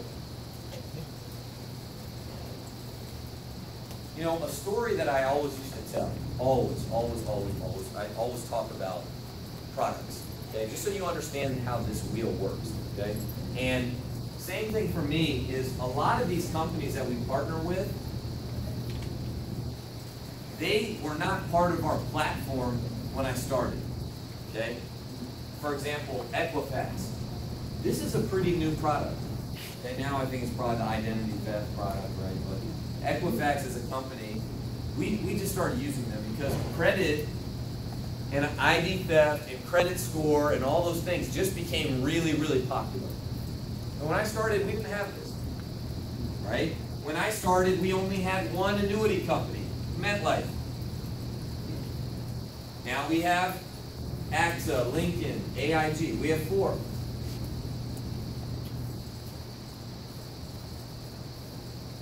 We didn't have, I don't think, did we have an auto and home program when we started? No. So we didn't even have an auto and home. Obviously we didn't have Freedom Financial Network. Think about it. If I made, you know, Shark Tank, right? And who watches Shark Tank? I watch. Great show, love the show. I mean, that is one of the best shows you can watch. Okay? Because number one, you see people and how passionate they are about their business. And the sacrifices they have to make, right? Hey, we sold our house, this, that. You know, I was looking for a better way. I hated my job, and this came to me. And it's just like, it's the story of an entrepreneur. But if you notice what they say, right? And they go on, and they you know, they're talking and say the product is really good. And then the sharks start pitching the presenter. They say, I have all the relationships with all the big box stores. I can get you in Costco and Walmart, and I was just on the phone, and I sold a company to Mattel, and I can get them in the toy stores. Why do they say that? Because if you have a product, your dream is to get that thing in Target and Walmart. Yeah. You get your product in Walmart, that's it. You won the lottery. Or else you just got to sell them online. But if you can get your product into a retail store like Target or Walmart or Kmart or any of these big box real to Costco, you got it. And so that's what this is. All the companies, they want us to sell their products. But we got to make sure the price is right. We got to make sure that the product is appropriate for our client. We have to make sure that it's proprietary, that it's not going to harm our client, that you can meet the demand. That you can meet the demand of Primerica, that you have a call center for us, a service center for us, that you can process and pay us. And so that's what this is. When we say we vet the companies, we vet the companies. And why am I teaching this? I just want you to understand when you're saying these things, because they may ask you a question. Because like I went through the script the other day and they asked me, like, what do you mean? And I had to explain it. I said, hey, well, let me kind of break it down.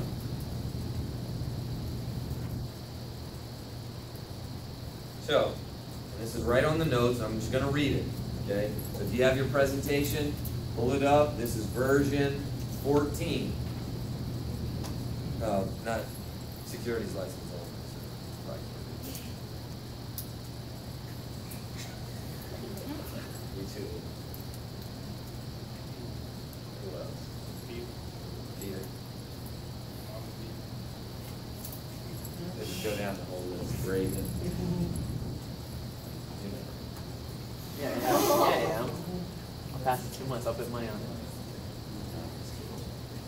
Hey, and you know what? I hate to jump out in a second, but I have to say this.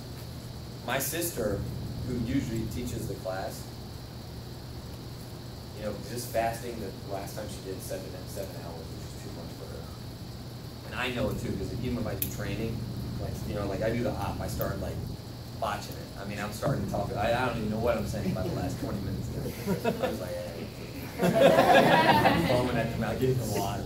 It's just like, what's it called? Mirage, like in the desert. You know? You're just hallucinating, you're seeing people, you're shaking people's hands that aren't there. So I understand my sister. And I mean this with everything in me, because this is important, because, you know, Dante said, we have a team. You know, Ricky stepped out, he's like, I'll do it. He didn't even know. He doesn't even have anybody in there. He's like, I'll do it. He goes, hey, if you need me, I'll do it. He goes, anytime, if you need me, I'll do it. That's the type of team we have. And so you guys, at the very least is you send a text.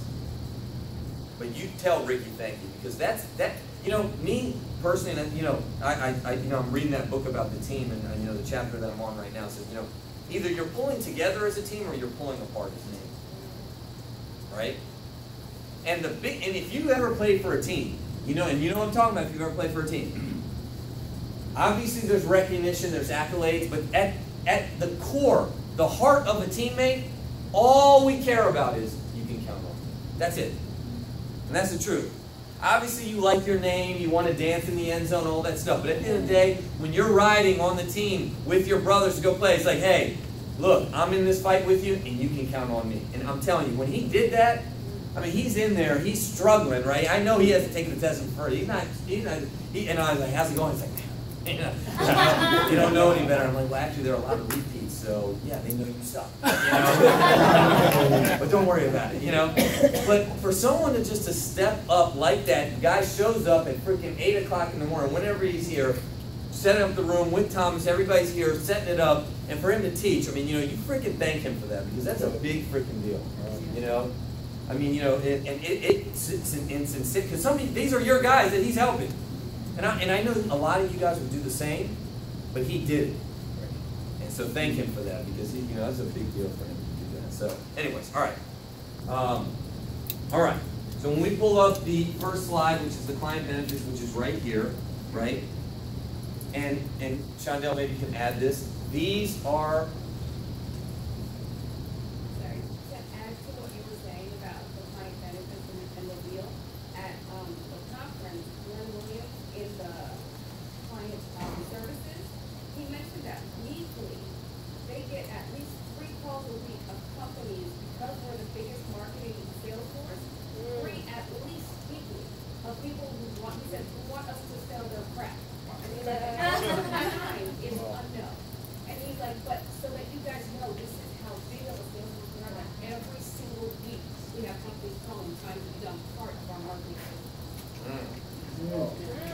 So, obviously, right, you see that, you know, we're not just saying it because it makes sense and it sounds good. It's 100% accurate. And two, you can feel confident. We have the best of the best products. Yes. And any good product, they're going to come to us. Okay? Especially because now we're getting a little more known, a little bit more recognition in the marketplace, right? So, anyways, thank you for that. I appreciate that. Thank you very much. So, and this is something we can add, Shondell, maybe you can just put this in there. These are some of the benefits we offer our clients at no charge. That's everything, when I lead into the slide, that's it. These are some of the benefits we offer our clients at no charge. We are a one-stop shop for the client. We bring the products and services of all these partner companies directly to the client, either across the kitchen table or the boardroom table, because we work with small businesses as well. Literally every financial company is seeking Primerica out to market their products because we are the largest distribution system in financial services. That puts us in a position where we can demand they create products for our clients that offer the most advantages to them at the lowest fees. In order for the companies to do that, a lot of times they simply create proprietary products for us, which then gives us a competitive advantage because no one else can offer it outside of our company. Okay? It's a win-win for everybody involved. Let's say a client wanted a financial plan and they called a wealth management company. They would need at least $250,000 to qualify to become a client, and that company would charge them a fee of $1,000 to $3,000 for the plan, depending on the complexity.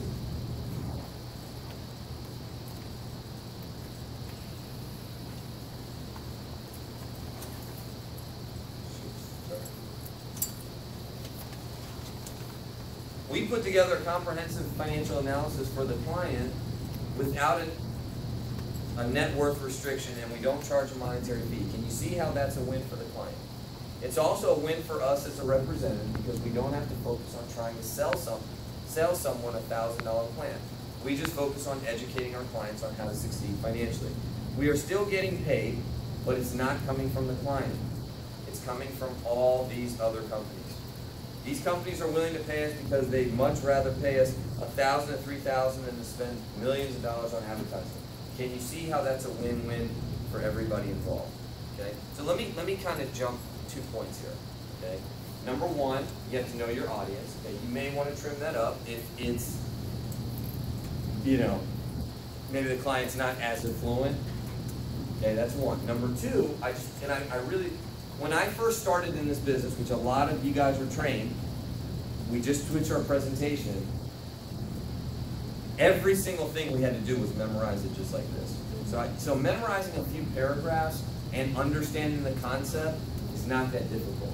Okay? What I asked Samir and Dante to do, okay, when they gave me this script, and other people gave me the script too, I said, give me everything, I'll put it in there, I'll end up trimming it down. Okay? But you still need to memorize because people ask questions, right? You know, it's funny, I was talking to Ricky yesterday. I was like, hey, you know, and I had just missed the sale, right? You set me up. Raylan set me up with the Lowe's offer. Right? And they just stonewalled me. They bricked. I mean, I just bricked. I mean, I wasn't able to get to the data. And so I called Ricky. I was just like, hey, you know, what are you seeing? And he said the most true statement ever. Okay? And he goes, man, it just seems like every client is different. And I said, that's so true. You know, and I played sports, right? I played ball, you know. Don't come out to the court. Because you'll quit Primerica. You might quit life.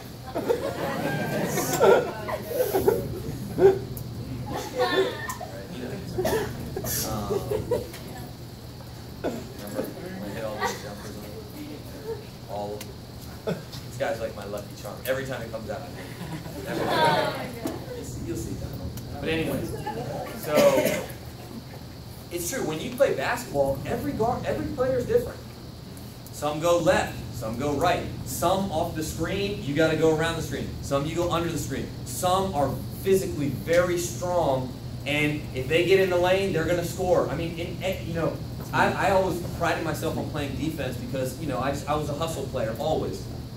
And everybody you have to defend differently. Every single client, it's the same thing. Like some people, they don't believe in insurance. Some people love their group. Some people, the husband's into it. Some people, the wife's not into it. You know, some people have young kids, older kids. Some people have family. I mean, every single thing is different. But if you know the concepts, my trainers that are really good, they get the concepts. The words are really important.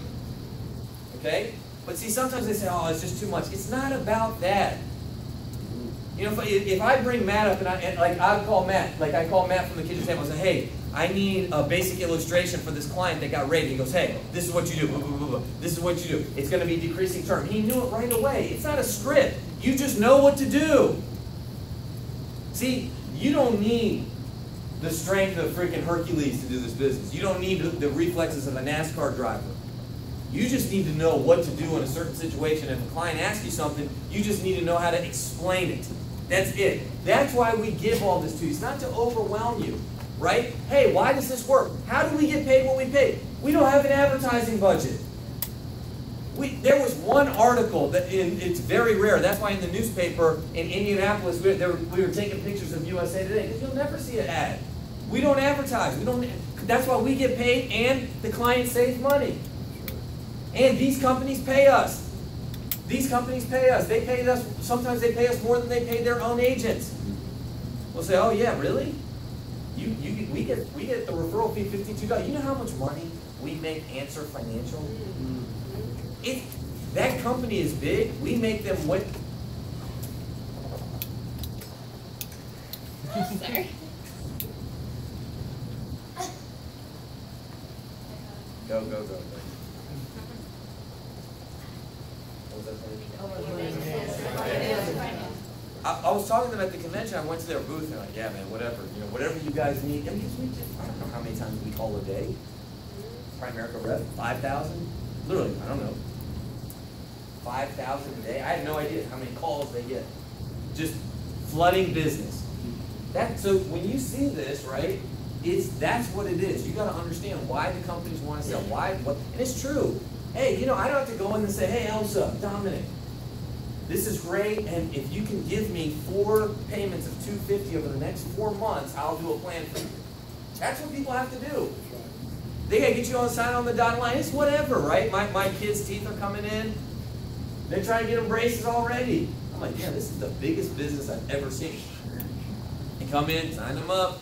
I think my kid's 7. He's got 2 real teeth. They already want me to get $5,000, $6,000. I know I'm gonna end up doing it, But it's just like, wow. I mean, this is like right away. No. But now, for the next 4 years, you're good. Just sign up. I'm like, whoa. You even try to help my son? You just want the money. And that's what people do. They have to do it because it's a transaction. We don't have to do that. So, next.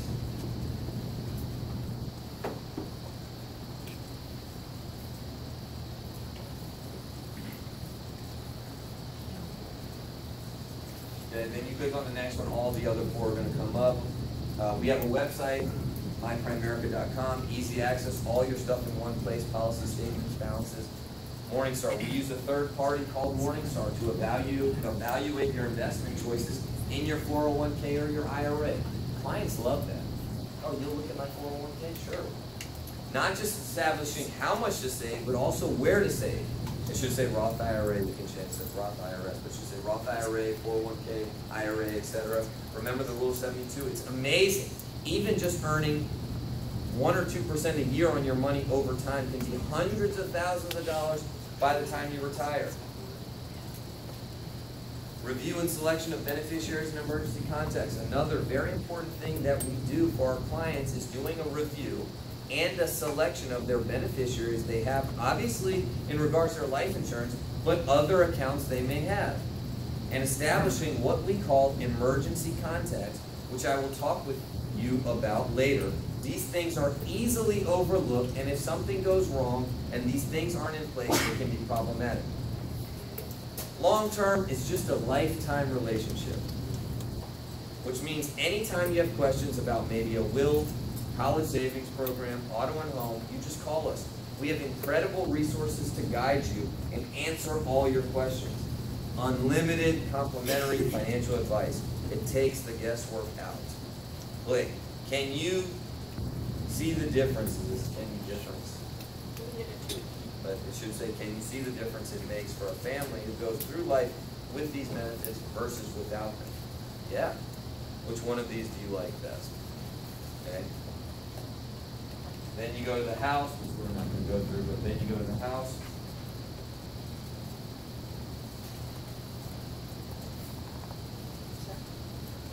Do you find that people when you say which one of these like that always sort of stop short? Like, oh, fuck. Do you find that they get surprised that they're being asked that question? Yeah, I do. I have gotten that, but then they pick, and then I'll ask them why, and I'll just get into a little dialogue. Oh, yeah, so it's a way to make sure they pay attention. Yeah, and it's a tie down. It's a test vote, exactly. It's a test vote. And then when they say which one of them they like, it allows me to confidently move into the on a scale of 1 to 10 and then get in the house. All right, so as we break, we're going to licensing class will break at 12, so you get your people some pizza and some food. Commend them. And here's one thing my sister said to me. Okay, my sister was prepping Ricardo, okay, for the class, and she said, it's really funny, okay, and I just want you to understand this. This is very true. She goes, because I go up there and I say a couple things. I say, don't fall asleep in the class, stay the entire time, and take your test right away, and we don't care if you. And she said, my sister, and she hasn't told me this. It's funny when she was telling Ricky this. She goes, it's still funny. She goes, at least 25%, maybe more, they always leave after lunch. Look, it's not wow. There's a reason why our licensing is not exploding. Because they're freaking leaving at the test taking tips, and they're not confident enough. They don't feel, it's part of just shortcutting. It's just that shortcutter's mentality. Look, I'm telling you right now, the reason why I've had limited success in Primerica is because I'm a champion when it comes to understanding work here. I don't try to shortcut. Bruce Koch told me that a long time ago. He goes, anytime you shortcut, you cut yourself short, right? And it's true. He's like, there are no shortcuts in this business. There's only one shortcut, and it's do it right the first time. Anytime I left early, anytime I tried to not do something, try to go the easy route, it always backfired on me. The same thing. It's not just our trainees. This is how they're programmed. Leave early. Let me do a little less. I feel like I beat the system. Because that's how I thought. That's how literally, that was my MO. Oh yeah, I'll come a little late. I'll leave a little early. I won't give it my all. Make sure they stay. Psychologically, it's important for them. This is so we can have 20 to 30 people pass, right? Our goal is 30 people pass in a month. That's one a day, on average. What kind of momentum and excitement would this office have if we had 30 people pass? Where would you be? How easy would it be for you to get to RVP? Some of you guys do these numbers with like 4 or 5 district leaders, direct. Imagine you had 10 or 15. That's how you make a statement at the convention. It starts with getting people licensed. So 12 o'clock, we get lunch with these guys for half an hour, so get your pizza now, okay? Order it. But more importantly, or just as important, we got 9 days of the month left. And we have to have our best appointment setting break right now. So look, okay, and I mean this. This is the couple weeks after the convention, and I mean this. Look at me. I'm as serious as a freaking heart attack here. If I see you goofing off, I'm going to pull your card. I don't care what you are, where you are, what level you're at. I'm going to go through your numbers. I'm going to embarrass you. Get on the phone. We got 9 days left. I know my base, we're trying to do something really big. We're trying to do 100 grand. A couple teams in here are literally going for RVP. Some of you are going on your promotion. If you don't freaking hit it hard for this 45 minutes to an hour, you ain't getting it. I'll tell you that right now. This is it. It's like game 3 of the finals. You don't win this one, the series is going long. I don't care if you're hungry, go get a granola bar. If I see you goofing off, I'm telling you, I'm going to be upset. We just got 9 days left. Let's hit it hard. Okay? We're having a little bit of time to break with these guys anyway. I mean, I want you guys to set appointments like you've never set before. Okay? I want you to set appointments like you've never set before. All right? Like I said, you can count on me. I'm going to do 10 to 15 grand. And I didn't say 10. I didn't say 5 to 10. I'm going to do 10 to 15,000. Training people as long as they're not. They don't buy anything.